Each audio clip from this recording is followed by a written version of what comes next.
엄마가 오늘 죽었어요. 갈 곳이 없어요. 이 한마디로 한 아이의 인생은 완전히 뒤바뀌기 시작했습니다. 조선 중기 세상과 연을 끊고 산속에 숨어 살던 한 선비 앞에 비에 젖은 아이가 나타났습니다. 아이는 울지 않았습니다. 이미 너무 많은 눈물을 흘려 더는 울 힘조차 없었기 때문이었죠. 하지만 그날 밤 그 아이는 단순히 버려진 고아가 아니었습니다. 아이가 숨기고 있던 진실은 한 가문의 탐욕, 한 여인의 억울한 죽음, 그리고 조선 전체를 뒤흔들 범죄로 이어집니다. 만약 이 선비가 그날 밤 문을 열어주지 않았다면 이 아이는 살아남지 못했을 겁니다. 이 이야기가 끝날 때쯤 여러분은 가족이란 무엇인가를 다시 생각하게 될 겁니다. 이런 이야기 끝까지 함께하고 싶다면 구독과 좋아요 큰 힘이 됩니다. 그럼 지금부터 비 오는 밤에 시작된 100년의 약속 이야기를 들려드리겠습니다.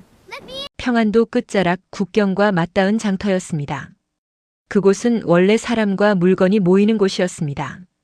새벽부터 저녁까지 떡 치는 소리, 물건값 흥정하는 소리, 아이들 뛰노는 소리가 끊이지 않던 곳이었습니다.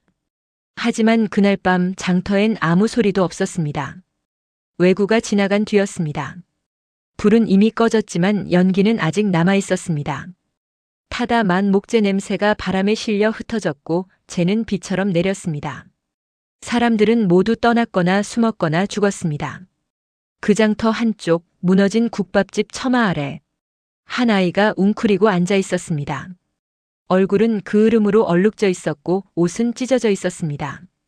손은 무언가를 꼭 쥐고 있었지만 힘은 없어 보였습니다. 아이는 울지 않았습니다. 눈을 감지도 않았습니다. 그저 앞을 보고 있을 뿐이었습니다. 그때 누군가의 발소리가 멈췄습니다. 짐꾼 차림의 중년 남자였습니다. 등에는 보따리가 허리춤엔 낡은 칼이 매달려 있었습니다. 얼굴은 햇볕에 그을렸고 손은 거칠었습니다. 전쟁터를 오간 사람이 아니라 장터를 오간 사람의 손이었습니다. 그의 이름은 서현. 장돌뱅이 출신에서 무관이 된 사내였습니다. 전쟁보다 사람을 더 많이 본 사람이었고 살아남는 법을 일찍 배운 사람이었습니다.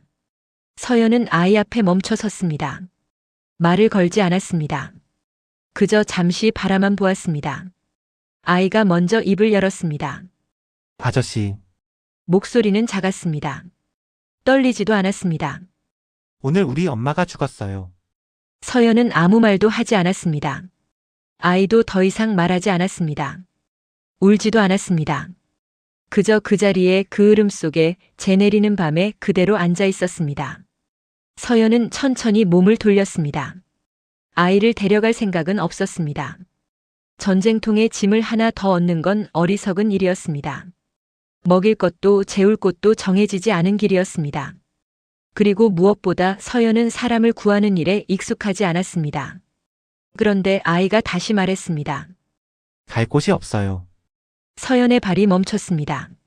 하룻밤만 여기서 자도 될까요? 아이는 덧붙였습니다. 밥은 안 먹어도 돼요. 불 옆 구석이면 돼요. 서현은 그제야 돌아보았습니다. 아이는 여전히 그 자리에 앉아 있었습니다. 고개를 들지도 않았습니다. 애원하는 눈빛도 아니었습니다. 그저 조용히 허락을 구하고 있었습니다. 서현은 그 순간 깨달았습니다.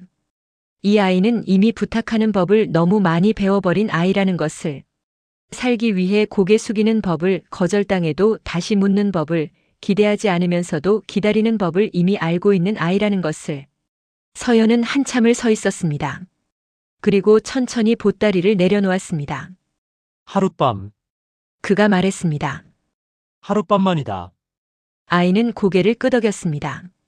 고맙다는 말도 하지 않았습니다. 그저 조용히 몸을 옆으로 옮겨 서현이 앉을 자리를 만들었습니다. 밤은 깊어갔습니다. 불은 없었지만 둘은 나란히 앉아 있었습니다. 재는 계속 내렸고 바람은 차가웠습니다. 서현은 말없이 하늘을 보았고 아이는 말없이 땅을 보았습니다. 그때 아이가 다시 입을 열었습니다. 아저씨, 서현은 대답하지 않았습니다. 하지만 듣고 있었습니다. 우리 엄마는요? 아이의 목소리가 잠시 멈췄습니다. 전쟁 때문에 죽은 게 아니에요. 서연의 시선이 아이에게로 향했습니다. 아이는 여전히 땅을 보고 있었습니다. 표정은 변하지 않았습니다. 하지만 그 말은 분명했습니다.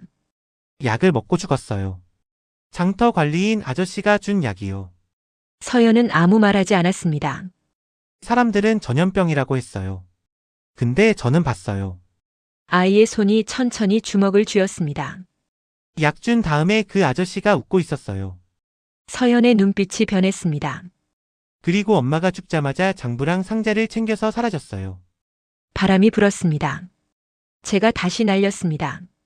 서연은 천천히 고개를 돌려 어둠 속 장터를 바라보았습니다. 그는 전쟁보다 사람의 탐욕을 더 많이 본 사내였습니다. 그리고 그날 밤 서연은 알았습니다. 이 아이가 말하는 것이 거짓이 아니라는 것을, 그리고 이 아이를 하룻밤만 재우고 보낼 수 없다는 것을. 밤은 더 깊어졌습니다. 서연은 아이 곁에 앉아 말없이 칼자루를 쓰다듬고 있었습니다. 손에 익은 동작이었습니다. 생각이 복잡할 때면 늘 그랬습니다. 아이는 여전히 웅크리고 앉아 있었습니다. 잠들지 않았습니다. 눈을 감지도 않았습니다. 그저 어둠 속을 바라보고 있었습니다. 서연은 알고 있었습니다.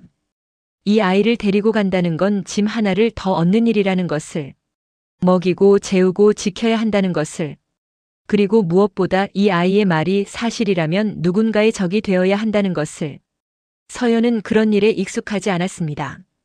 그는 장터를 떠돌며 물건을 날랐고 사람을 피했고 싸움이 생기면 먼저 몸을 낮췄습니다.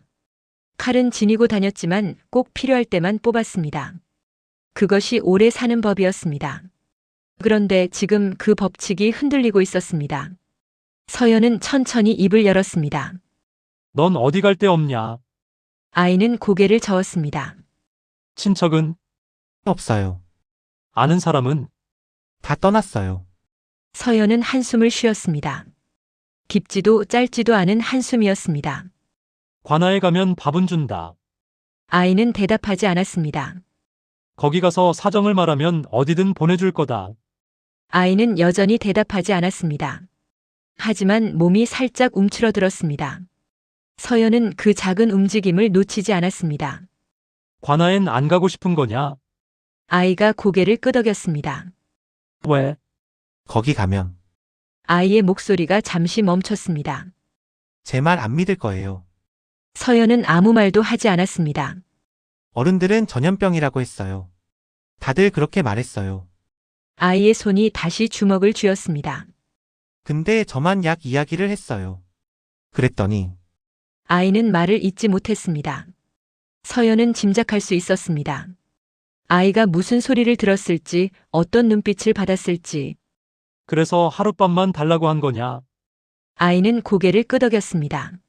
내일 아침엔 혼자 갈 거예요. 어디로? 몰라요. 서연은 천천히 고개를 들어 하늘을 보았습니다. 별은 보이지 않았습니다. 구름도 없었습니다. 그저 검은 하늘만 있었습니다. 그는 오랫동안 그 하늘을 바라보았습니다. 그리고 깨달았습니다. 이 아이는 이미 선택을 한 아이라는 것을, 믿어주지 않는 세상에서 혼자라도 살아가겠다고 마음먹은 아이라는 것을.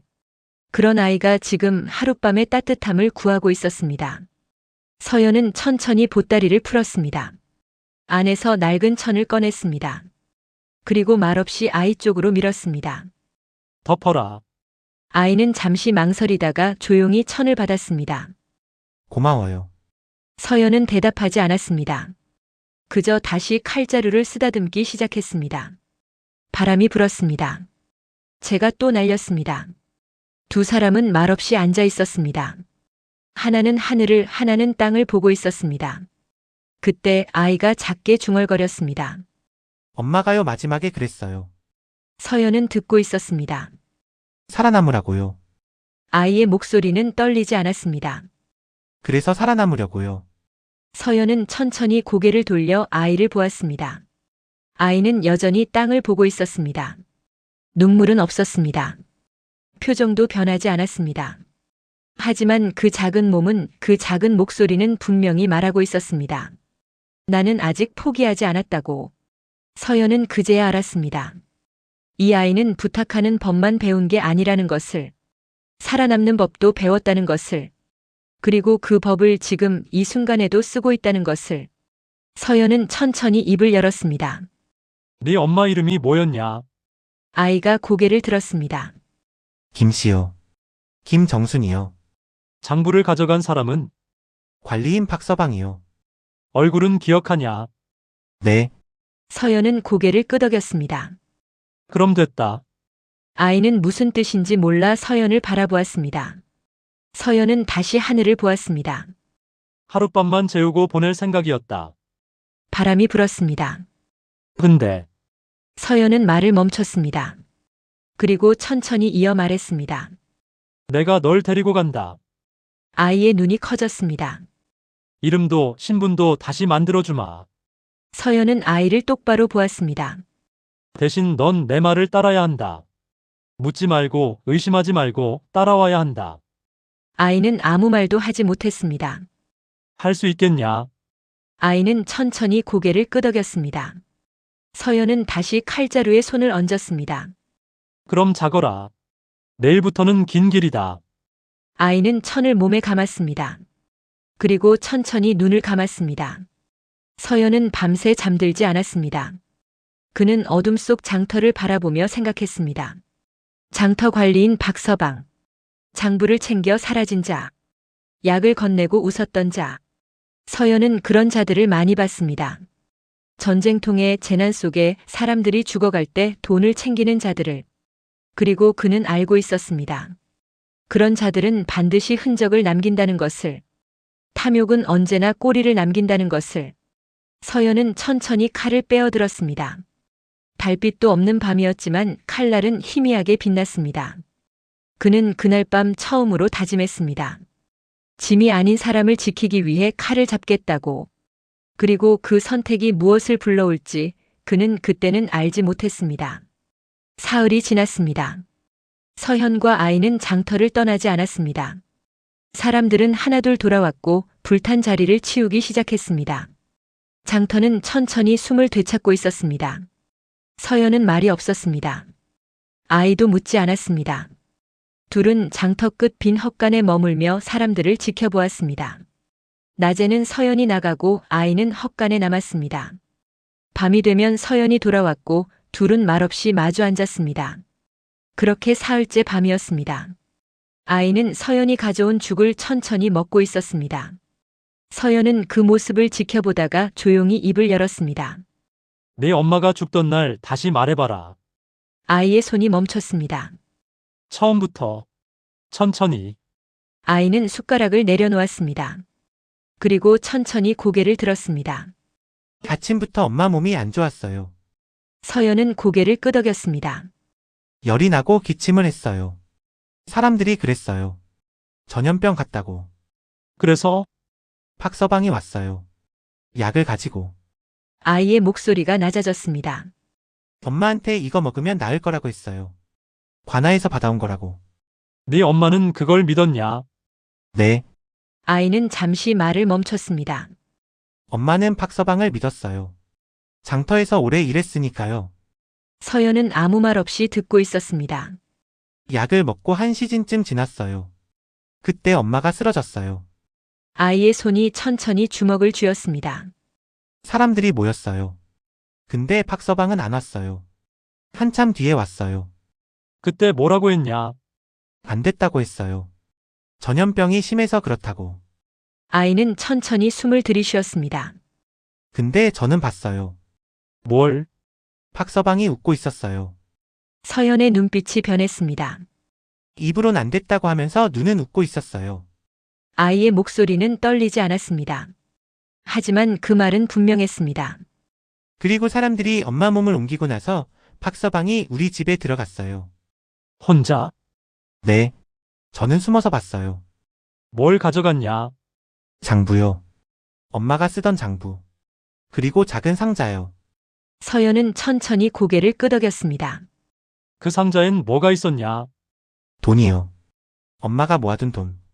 아이는 눈을 감았습니다. 많지 않았어요. 근데 엄마는 그걸 숨겨뒀어요. 아무도 모르게. 박서방은 어떻게 알았을까? 모르겠어요. 서연은 잠시 생각에 잠겼습니다. 그리고 천천히 말했습니다. 네 엄마는 장터에서 뭘 했냐? 국밥집 했어요. 근데 손님이 많아서 장부도 썼어요. 무슨 장부? 물건 오고 가는 거요.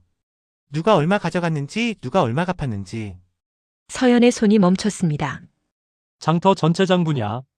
네, 서연은 천천히 숨을 내쉬었습니다. 그제야 그림이 보였습니다. 장터 관리인 박서방. 전쟁통에 물건이 오가는 기록. 그리고 그 기록을 쥔 여인의 죽음. 서연은 알고 있었습니다. 전쟁이 끝나면 장터는 다시 살아난다는 것을. 그리고 그때 장부를 쥔 자가 모든 것을 준다는 것을. 내 엄마는 그걸 박서방한테 넘기지 않았구나. 아이는 고개를 끄덕였습니다. 엄마가 그랬어요. 박서방이 자꾸 달라고 했다고. 근데 엄마는 안 줬어요. 왜? 박서방이 나쁜 짓 한다는 거 알았대요. 물건 값을 속이고 사람들 돈을 빼돌린다고. 아이의 목소리가 더 작아졌습니다. 그래서 엄마는 증거를 모으고 있었대요. 관아에 고하려고. 서연은 천천히 고개를 들어 천장을 보았습니다. 모든 것이 맞아떨어졌습니다. 장부를 넘기지 않는 여인, 증거를 모으는 여인, 그리고 그 여인을 없애야 했던 남자. 전염병은 핑계였구나. 서연은 중얼거렸습니다. 전쟁통이니까. 사람들이 죽어나가니까.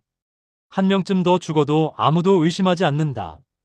아이는 아무 말하지 않았습니다. 서연은 천천히 아이를 보았습니다. 넌 그걸 어떻게 알았냐? 어른들도 모르는 걸. 아이는 잠시 망설이다가 대답했습니다. 엄마가 죽기 전에 말했어요. 뭐라고? 박서방 조심하라고. 그 사람한테 절대 장부 이야기 하지 말라고. 아이의 눈에 처음으로 물기가 맺혔습니다. 그리고 살아남으라고. 서연은 더 이상 묻지 않았습니다. 밤은 깊어갔습니다. 헛간 밖에서는 바람 소리만 들렸습니다. 장터는 조용했습니다. 서연은 천천히 일어났습니다. 자거라. 아이는 고개를 끄덕였습니다. 서연은 헛간 밖으로 나갔습니다. 그리고 어둠 속에 서서 장터를 바라보았습니다. 그는 오늘 낮에 확인했습니다. 박서방은 아직 장터에 있었습니다. 사람들 사이를 오가며 물건을 나르고 말을 걸고 웃고 있었습니다. 아무 일도 없었다는 듯이 서연의 손이 천천히 칼자루로 향했습니다. 그는 전쟁보다 사람의 탐욕을 더 많이 본 사내였습니다. 살기 위해 사람을 속이는 자들을, 약한 자를 짓밟는 자들을 수없이 봤습니다. 하지만 이번은 달랐습니다. 이번엔 그 탐욕이 한 아이의 엄마를, 그리고 아이의 세상 전부를 빼앗아갔습니다. 서연은 천천히 칼을 빼어들었습니다. 달은 없었지만 별빛이 희미하게 칼날을 비췄습니다. 그는 알고 있었습니다. 이 아이를 데리고 간다는 건 그저 먹이고 재우는 일이 아니라는 것을, 이 아이의 말을 믿는다는 건 누군가의 적이 되는 일이라는 것을. 하지만 서연은 이미 선택했습니다. 그리고 그날 밤 서연은 처음으로 깨달았습니다. 자신이 칼을 잡은 진짜 이유를. 새벽이 왔습니다. 서연은 밤새 잠들지 않았습니다. 헛간 밖에 앉아 어둠이 걷히는 것을 지켜보았습니다. 손에는 여전히 칼이 쥐어져 있었습니다. 아이는 헛간 안에서 잠들어 있었습니다. 서연은 천천히 일어났습니다. 그리고 헛간 안으로 들어가 아이를 깨웠습니다. 일어나라. 아이는 눈을 떴습니다. 놀라지 않았습니다. 그저 조용히 일어났습니다. 오늘 어디 가요? 관아. 아이의 얼굴이 굳었습니다. 서연은 천천히 말을 이었습니다. 내 말대로 관아에 가면 아무도 안 믿을 거다. 아이는 고개를 끄덕였습니다. 하지만 네가 증거를 가지고 가면 다르다. 증거요? 네 엄마가 쓰던 장부. 그리고 박서방이 가져간 상자. 아이는 작게 한숨을 쉬었습니다. 그건 이미 없어요. 아니다. 서연은 아이를 똑바로 보았습니다. 아직 있다. 어디요? 박서방 집. 아이의 눈이 커졌습니다. 서연은 천천히 설명했습니다. 어젯밤에 확인했다. 박서방은 장터를 떠나지 않았다. 떠날 수도 없다. 왜요? 전쟁이 끝나지 않았으니까. 길이 막혔으니까. 서연은 잠시 말을 멈췄습니다. 그리고 장부가 있어야 장터를 차지할 수 있으니까. 아이는 천천히 이해하기 시작했습니다. 그럼 장부는 아직. 숨겨뒀을 거다. 가까운 곳에. 언제든 꺼낼 수 있는 곳에. 서연은 천천히 일어났습니다. 우리가 그걸 찾으면 내 말을 믿을 수밖에 없다. 아이는 잠시 망설이다가 물었습니다. 근데 어떻게 찾아요? 서연은 대답하지 않았습니다. 그저 칼을 허리에 찼습니다. 아이는 그제야 알았습니다.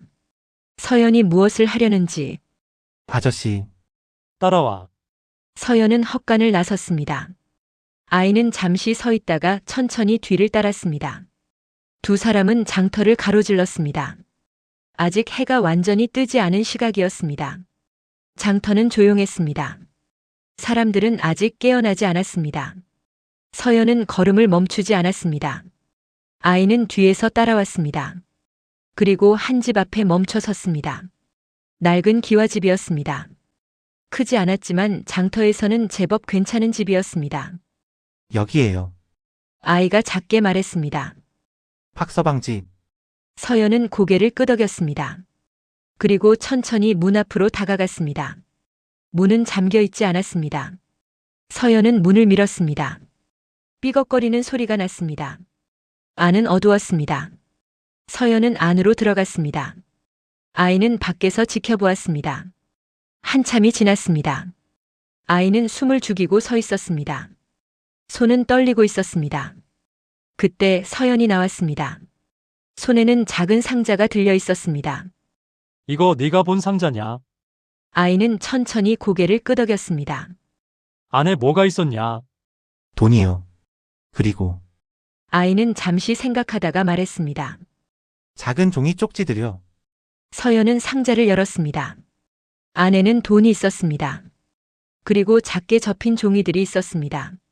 서연은 종이 하나를 펼쳤습니다. 글씨가 빼곡했습니다.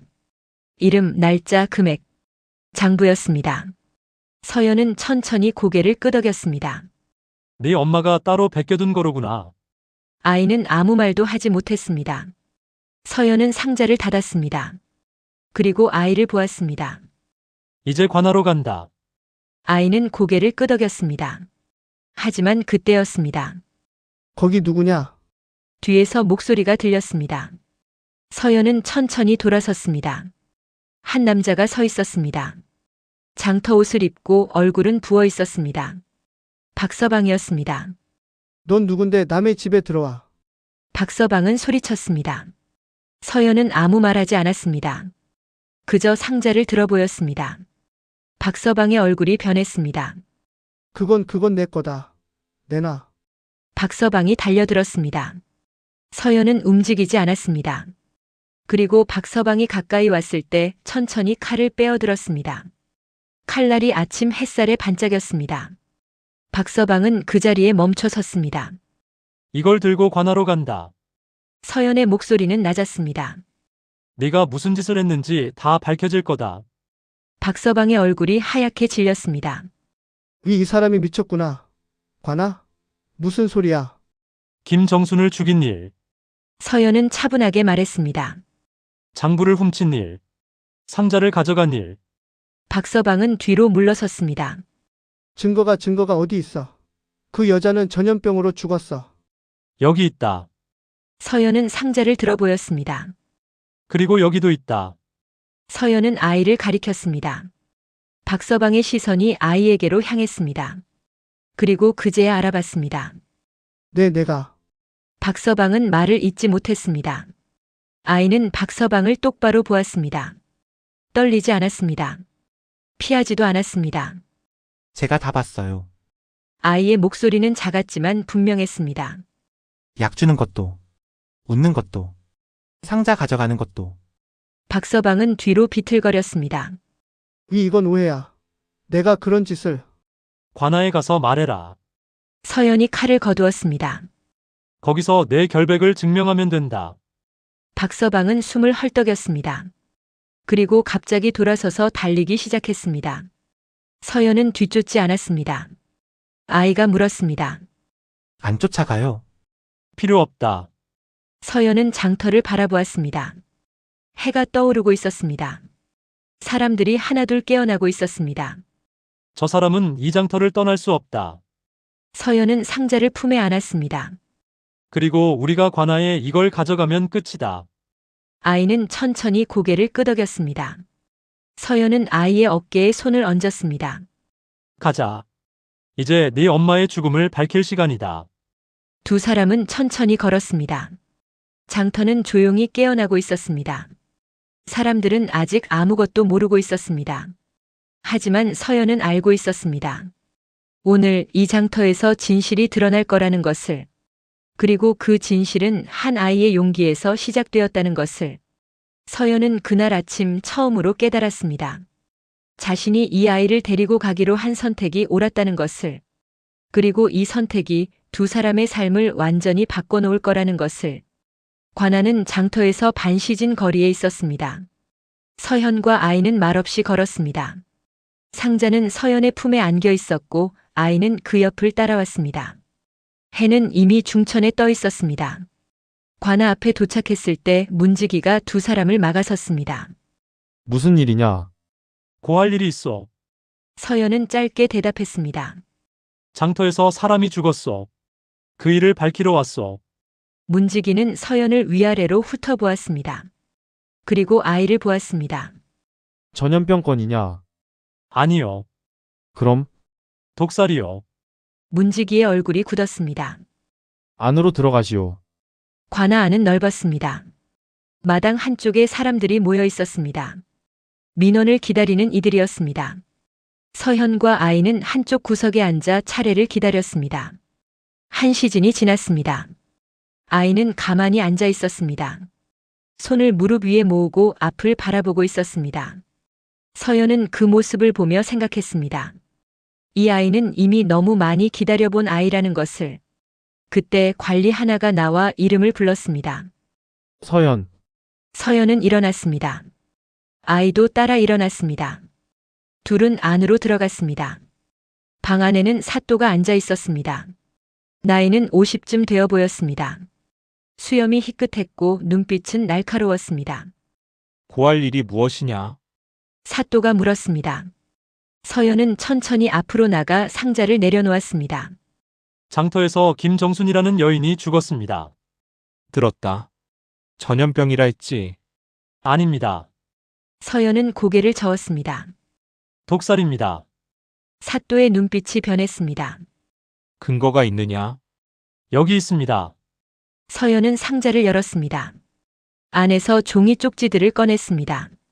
이것은 김정순이 쓴 장부입니다. 장터에서 오가는 물건과 돈을 기록한 것입니다. 사또는 종이를 받아들었습니다. 천천히 훑어보았습니다. 그리고 이 아이가 증인입니다. 서연은 아이를 앞으로 내세웠습니다. 사또는 아이를 보았습니다. 내가 김정순의 자식이냐? 아이는 고개를 끄덕였습니다. 이름이 뭐냐? 김예린입니다. 사또는 잠시 아이를 바라보았습니다. 내 어미가 죽을 때 있었느냐? 네, 무엇을 보았느냐? 아이는 숨을 한번 들이쉬었습니다. 그리고 천천히 말하기 시작했습니다. 아침에 엄마가 아팠어요. 열이 나고 기침을 했어요. 사또는 듣고 있었습니다. 그때 박서방이 왔어요. 약을 가지고. 장터 관리인 박서방이냐? 네, 아이는 계속 말했습니다. 엄마한테 약을 줬어요. 관아에서 받아온 거라고 했어요. 사또의 눈썹이 움직였습니다. 관아에서? 네, 근데 아이는 잠시 말을 멈췄습니다. 저는 그 약을 관아에서 본 적이 없어요. 어떻게 아느냐? 엄마가 전에 아팠을 때 관아에서 약을 받아온 적이 있어요. 그때 약이랑 다른 약이었어요. 사또는 천천히 고개를 끄덕였습니다. 계속해라. 엄마가 약을 먹고 한 시즌쯤 지나서 쓰러졌어요. 아이의 목소리가 떨렸습니다. 하지만 멈추지 않았습니다. 사람들이 모였어요. 근데 박서방은 안 왔어요. 한참 뒤에 왔어요. 그때 뭐라고 했느냐? 안 됐다고 했어요. 전염병이라고. 아이는 천천히 숨을 들이쉬었습니다. 근데 저는 봤어요. 뭘? 박서방이 웃고 있었어요. 방 안이 조용해졌습니다. 사또는 아이를 똑바로 보았습니다. 분명하냐? 네, 착각이 아니냐? 아니에요. 아이의 목소리는 작았지만 단호했습니다. 입으로는 안 됐다고 하면서 눈은 웃고 있었어요. 저는 분명히 봤어요. 사또는 한참을 아이를 바라보았습니다. 그리고 천천히 고개를 돌려 서연을 보았습니다. 그래서 이 상자는 무엇이냐? 김정순이 숨겨둔 것입니다. 박서방이 엄마가 죽은 뒤 가져갔습니다. 서연은 차분하게 말했습니다. 안에는 돈과 장부가 있습니다. 장부에는 박서방이 속인 기록이 담겨 있습니다. 사또는 다시 종이들을 펼쳤습니다. 천천히 읽어 내려갔습니다. 한참이 지났습니다. 사또의 얼굴이 굳어갔습니다. 이게 사실이라면 사또는 종이를 내려놓았습니다. 박서방은 장터 물건값을 속이고 사람들 돈을 빼돌린 것이로구나. 그렇습니다. 그리고 김정순이 그 증거를 모으고 있었고 네. 사또는 잠시 생각에 잠겼습니다. 그리고 관리를 불렀습니다. 박서방을 잡아들여라. 예. 관리가 나갔습니다. 사또는 다시 아이를 보았습니다. 내 말이 거짓이 아니라면 박서방은 벌을 받을 것이다. 아이는 고개를 끄덕였습니다. 하지만 내 말만으로는 부족하다. 더 확인해야 할 것들이 있다. 사또는 서연을 보았습니다. 며칠 기다려야 할 것이다. 기다리겠습니다. 서연은 고개를 숙였습니다. 사흘이 지났습니다. 그동안 관아에서는 조사가 이어졌습니다. 박서방은 잡혀왔습니다. 처음에는 부인했습니다. 전염병이었다고 자신은 아무 잘못이 없다고 했습니다. 하지만 장터 사람들이 하나둘 입을 열기 시작했습니다. 박서방이 물건값을 속였다는 증언이 나왔습니다. 돈을 제대로 주지 않았다는 이야기가 나왔습니다. 그리고 결정적으로 관아에서 확인한 결과 박서방이 말한 약은 관아에서 나간 적이 없었습니다. 박서방은 더 이상 부인할 수 없었습니다. 나흘째 되는 날 사또가 판결을 내렸습니다. 박서방은 김정순을 독살하고 재물을 훔친 죄로 유배형에 처한다. 관아 마당에 사람들이 모였습니다. 박서방은 결박된 채 끌려 나왔습니다. 아이는 그 모습을 멀리서 지켜보았습니다. 서연은 아이 옆에 서 있었습니다. 박서방은 사람들 앞을 지나가며 고개를 숙였습니다. 얼굴은 하얗게 질려 있었습니다. 그리고 아이 앞을 지날 때 잠시 멈췄습니다. 아이는 박서방을 똑바로 보았습니다. 박서방은 입을 열려다가 그냥 고개를 돌렸습니다. 아이는 아무 말도 하지 않았습니다. 박서방이 끌려가고 사람들이 흩어진 뒤 아이는 그 자리에 서서 한참을 서 있었습니다. 서연은 아무 말하지 않았습니다. 그저 옆에 서서 기다렸습니다. 한참 뒤 아이가 작게 중얼거렸습니다. 끝났어요. 서연은 고개를 끄덕였습니다. 네 엄마가 이제 편히 쉴 수 있을 거다. 아이는 천천히 고개를 들었습니다. 눈에는 눈물이 없었습니다. 하지만 얼굴은 조금 편안해 보였습니다. 아저씨, 응. 고마워요. 서연은 아이의 머리에 손을 얹었습니다. 넌 잘했다. 두 사람은 천천히 관아를 나왔습니다. 해가 기울고 있었습니다. 장터는 다시 조용히 돌아가고 있었습니다. 사람들은 물건을 팔고 아이들은 뛰놀고 있었습니다. 서현과 아이는 그 사이를 지나갔습니다. 아이의 걸음은 처음보다 조금 가벼워 보였습니다. 서연은 그 모습을 보며 생각했습니다. 이 아이는 이제 증거가 아니라는 것을, 이 아이는 이제 진실을 밝힌 사람이라는 것을, 그리고 이 아이에게는 이제 새로운 시작이 필요하다는 것을. 서연은 천천히 걸음을 멈췄습니다. 아이도 멈춰섰습니다. 예린아, 서연이 처음으로 아이의 이름을 불렀습니다. 네, 이제 어디로 갈 거냐? 아이는 잠시 생각했습니다. 그리고 서연을 보며 조용히 물었습니다. 아저씨는요? 서연은 대답하지 않았습니다. 하지만 그의 눈빛이 말하고 있었습니다. 그리고 아이는 그 눈빛을 읽을 수 있었습니다. 관아를 나선 두 사람은 장터 끝자락까지 걸었습니다. 해는 이미 산 너머로 넘어가고 있었습니다. 하늘은 붉게 물들어 있었고 바람은 차가웠습니다. 서연은 걸음을 멈췄습니다. 아이도 멈춰 섰습니다. 서연은 한참을 말없이 서 있었습니다. 그리고 천천히 입을 열었습니다. 나는 원래 혼자 다니는 사람이다. 아이는 아무 말하지 않았습니다. 장터를 떠돌고 물건을 나르고 사람들 사이를 지나치는 사람이다. 서연은 먼 하늘을 보았습니다. 누군가와 함께 간다는 건 내게는 낯선 일이다. 아이는 여전히 듣고 있었습니다. 하지만 서연은 말을 멈췄습니다. 그리고 천천히 아이를 보았습니다. 넌 이제 혼자 남겨둘 수 없는 아이가 됐다. 아이의 눈이 흔들렸습니다. 내가 본 것들을, 내가 한 말들을 나는 믿는다. 서연은 천천히 무릎을 굽혀 아이와 눈높이를 맞췄습니다. 그리고 내 엄마가 마지막으로 한 말도 안다. 살아남으라고요. 그렇다. 서연은 고개를 끄덕였습니다. 그래서 나는 내가 살아남을 수 있게 해주려 한다. 아이는 입술을 깨물었습니다. 이제 어디로 갈 거냐? 서연이 다시 물었습니다. 아이는 잠시 망설였습니다. 그리고 천천히 대답했습니다. 모르겠어요. 관아에 맡겨질 수도 있다. 거기서 다른 집으로 보내질 수도 있다. 저는 아이는 말을 잇지 못했습니다. 서연은 한참을 아이를 바라보았습니다. 그리고 천천히 일어섰습니다. 나를 따라올 수 있겠냐? 아이는 고개를 들었습니다. 내가 가는 곳은 정해지지 않았다. 오늘은 여기, 내일은 저기다. 서연은 천천히 말을 이었습니다. 편하지 않을 거다. 매일 밥을 먹을 수 있는지도 모른다. 잘 곳도 매번 다를 거다. 아이는 듣고 있었습니다. 그리고 위험할 수도 있다. 서연의 목소리가 낮아졌습니다. 하지만 나는 너를 지킬 거다. 내가 살아남을 수 있게. 바람이 불었습니다. 아이의 머리카락이 흩날렸습니다. 서연은 손을 내밀었습니다. 나와 함께 갈 거냐? 아이는 그 손을 바라보았습니다. 크고 거칠고 상처가 많은 손이었습니다. 하지만 따뜻한 손이었습니다. 아이는 천천히 손을 뻗었습니다. 작고 여린 떨리는 손이었습니다. 두 손이 맞닿았습니다. 서연은 아이의 손을 꽉 잡았습니다. 그럼 가자. 아이는 고개를 끄덕였습니다. 두 사람은 천천히 걷기 시작했습니다. 장터는 뒤에 남겨졌습니다. 불탄 국밥집도 헛간도 관아도 점점 멀어졌습니다. 아이는 뒤를 돌아보지 않았습니다. 서연도 뒤를 돌아보지 않았습니다. 밤이 내렸습니다.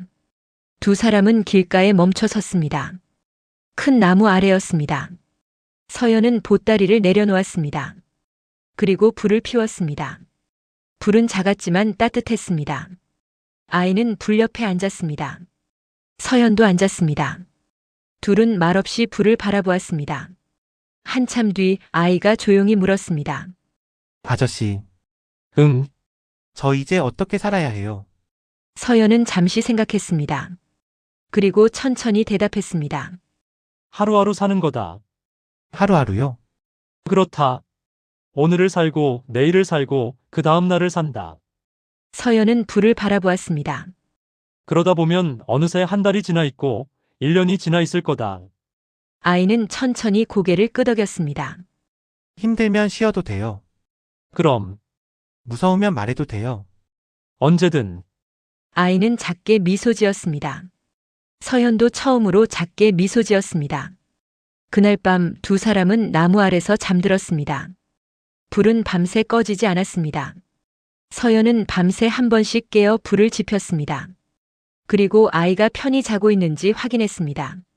아이는 처음으로 편안한 얼굴로 잠들어 있었습니다. 서연은 그 모습을 보며 생각했습니다. 자신의 짐에 하나가 더 늘었다는 것을. 칼 옆에 놓인 작은 손. 그리고 불 꺼지지 않는 밤. 새벽이 왔습니다. 아이가 눈을 떴습니다. 서연은 이미 깨어 있었습니다. 보따리를 정리하고 있었습니다. 일어났냐? 네, 배고프냐? 조금요. 서연은 보따리에서 마른 떡을 꺼냈습니다. 이거 먹어라. 아이는 받아서 천천히 먹었습니다. 서연도 하나 먹었습니다. 둘은 말없이 먹었습니다. 그리고 다시 걷기 시작했습니다. 길은 멀었습니다. 어디로 가는지도 정해지지 않았습니다. 하지만 두 사람은 걸었습니다. 아이는 서연의 뒤를 따라갔습니다. 서연은 가끔 뒤를 돌아보며 아이가 따라오는지 확인했습니다. 아이는 늘 거기 있었습니다. 그렇게 하루가 지나고 이틀이 지나고 사흘이 지났습니다. 두 사람은 장터를, 마을을, 산을 지났습니다. 가끔 비가 왔습니다. 그러면 나무 아래서 쉬었습니다. 가끔 배가 고팠습니다. 그러면 서연이 무언가를 구해왔습니다. 가끔 아이가 지쳤습니다. 그러면 서연이 등에 업고 걸었습니다. 그렇게 한 달이 지났습니다. 아이는 이제 서연을 아저씨가 아니라 그냥 부르기 시작했습니다. 서연도 아이를 이름으로 불렀습니다. 둘 사이의 거리는 점점 가까워졌습니다. 그리고 어느 날, 두 사람은 한 작은 마을에 도착했습니다. 서연은 그곳에서 일을 구했습니다. 물건을 나르는 일이었습니다. 아이는 그 옆에서 작은 일을 도왔습니다. 저녁이 되면 둘은 함께 밥을 먹었습니다. 밤이 되면 함께 잠들었습니다. 불은 늘 꺼지지 않았습니다. 그렇게 또 한 달이 지났습니다. 아이는 이제 예전보다 많이 웃었습니다. 서연도 예전보다 말이 많아졌습니다. 어느 날 저녁 아이가 물었습니다. 여기가 집이에요. 서연은 천천히 고개를 끄덕였습니다. 그렇다. 네가 있는 곳이 이제 집이다.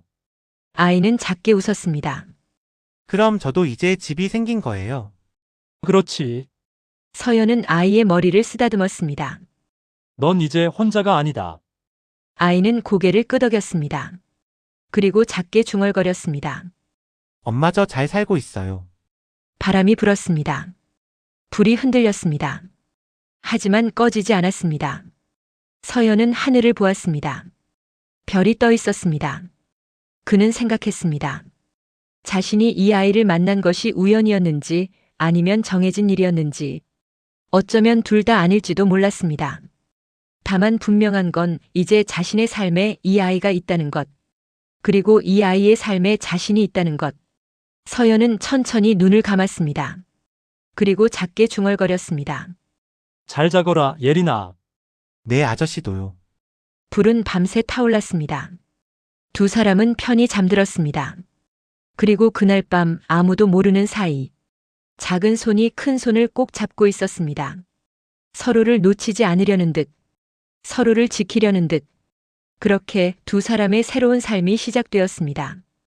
갈 곳이 없던 아이에게 집이 생겼습니다. 혼자 걷던 사람에게 함께할 이가 생겼습니다. 그리고 불 꺼지지 않는 밤은 이제 둘의 것이 되었습니다. 비 오는 밤, 엄마가 오늘 죽었어요. 갈 곳이 없어요. 라고 말하던 아이에게 이제는 돌아갈 집이 생겼습니다. 피는 섞이지 않았지만 세상에서 가장 단단한 인연이 되었고 아이는 더 이상 혼자가 아니게 되었습니다. 이 이야기가 잠시라도 여러분의 마음을 멈추게 했다면 구독과 좋아요, 아이와 어른의 다음 이야기를 이어가는 가장 큰 힘이 됩니다.